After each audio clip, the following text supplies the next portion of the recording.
जो जुल्मतों का इजहार करना, तो मशअले भी शुमार करना।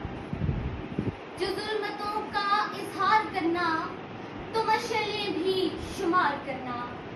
फराज आलम में हो रही हैं झुकाविशें भी शुमार करना। फराज आलम में हो रही हैं झुकाविशें भी शुमार करना।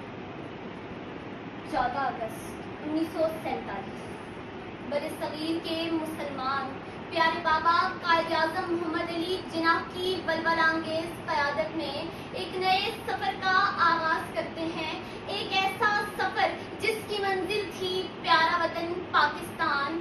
एक ऐसा पाकिस्तान जिसमें इंसाफ सबके लिए, इल्म सबके लिए, रोटी सबके लिए, मकान सबके लिए, हुनर सबके लिए और रोज़गार सबके लिए।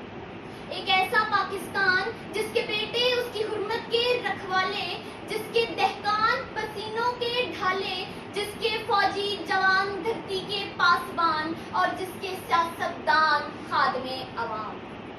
इल्मो अदब का गहवारा, सनतो हिरफत का मरकज पाकिस्तान, सूबाइयत, लाकानूनियत और फिरकाए वारियत से पाक अक़वाम आलम का इमाम पाकिस्तान। यही था कायदो इकबाल का तसव्वुर पाकिस्तान।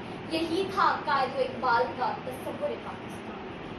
मगर ज़िम्मेदार जब मेरा वतन कायदो इकबाल के ख्वाबों की अमली तस्वीर बनने जा रहा था, तो अपनों की साजिश और गैरों की अदावत ने मेरे वतन को तबाहियों, बर्बादी और मजबूरियों, महकूमी की अथाह गहराइयों में डिबो दिया।